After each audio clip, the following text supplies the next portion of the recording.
what we got here, guys. Refrigerated trailer down. Got those two units there. One's a cooler, one's a freezer. So, bigger one's a freezer. We gotta look at that.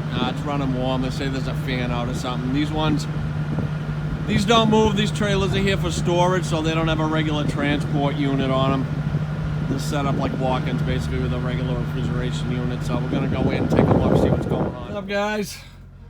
Got a call this morning. Got a refrigerated trailer here. On the back here, this fan over here on the left is out. We're gonna get in here, see what's going on. Kind of a mess in here. Very tight to get into, but we'll open it up, see what it's going on. I did give it a little kickstart with a screwdriver. It is spinning slowly. So something's up with this motor. Take a look, see what's going on. Oh, sorry, not much room in here, guys. You got ice everywhere. There's a light out here, so working in the dark, sort of. The flashlights, but you can see in that motor, that thing's cooked. This motor's very hot. It's burnt out, so we'll get another motor, change this thing out. Look at the ice here that's come down on these boxes, huh? Oh well. But yeah, we'll get a new motor, go from there. Hey guys, I'm getting the new motor in. And I gotta wire it in through there. You can see I got like no clearance here. I'm kneeling up on top of boxes here. I don't know if you guys can see in here, but that top capacitor, this was a 3-wire. The way it was wired through the cap, the new motor's not, so I gotta get in here with these wires. Sorry about this, guys. I gotta attach one lead to this, and then here's my other line. And my capacitor in here will be, you know, I already got the 2 brown wires from the motor, so. But not easy. I got about as long as my flashlight there. That's about 8-9 inches. So I'm just gonna leave the old cap in there because it's a pain in the ass to get out. I just take the wires off it. Sorry, I don't know if you guys can see anything in here. It's so tight, but that's what you gotta do.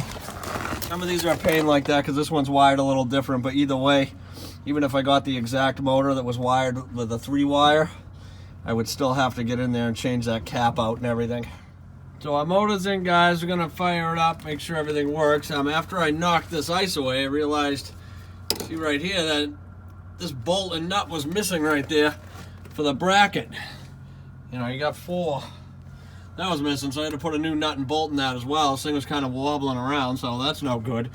But yeah, we're in here, so gotta get that cover back on in there, over in there, and so you can see what I'm working with here, guys. There's not much room at all. It's dark. You know, it sucks. Look at this. Snow and ice everywhere. This is unbelievable. So, whatever. Customer don't want to clear off their boxes. I don't know. Not my problem. So to show you this real quick too, guys. This is obviously the blower here. I gotta go up under here, crawl up there, get in there to get the 2 screws back in that panel on after. Fun, huh?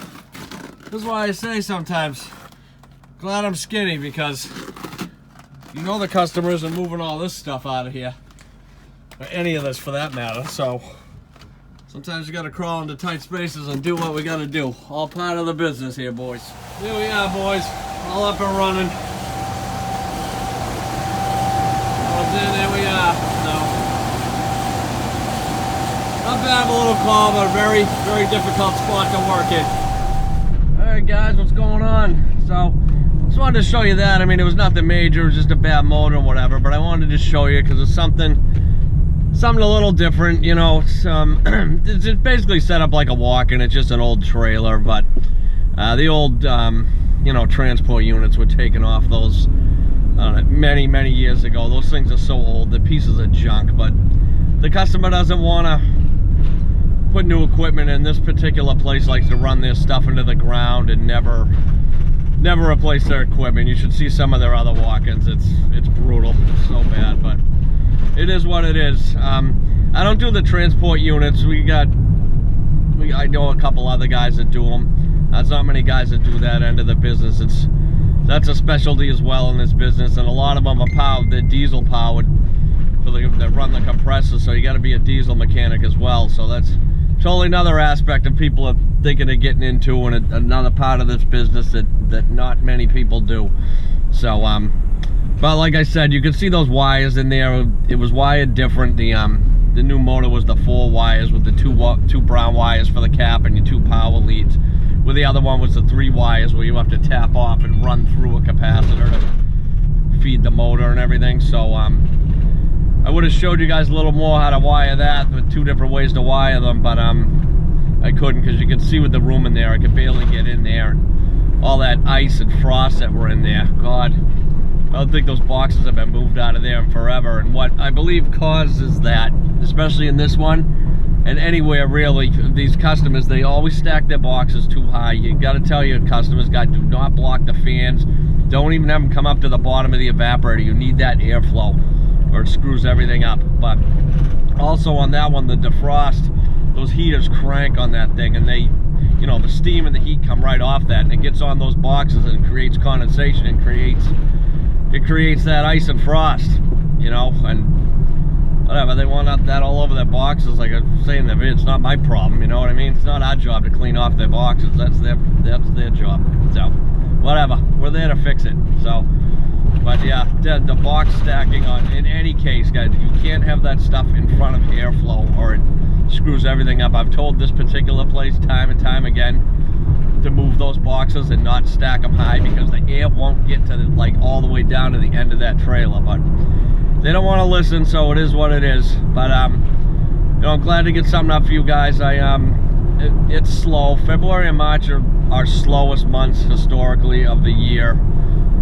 You know, I haven't been running much service calls. It's been maintenances and prepping new units to be installed, things like that. And you know, nothing that exciting to really show. So, you know, thanks for having patience, guys. I can't get up as regularly as some other YouTubers do, with other great guys on here that get to post constantly, and it's great. And I hope you guys watch those guys as well. So, but anyways, guys, I appreciate it. I appreciate all the support. Love the comments, and that guy, like, comment, and subscribe if you want. I'll catch you boys in the next one.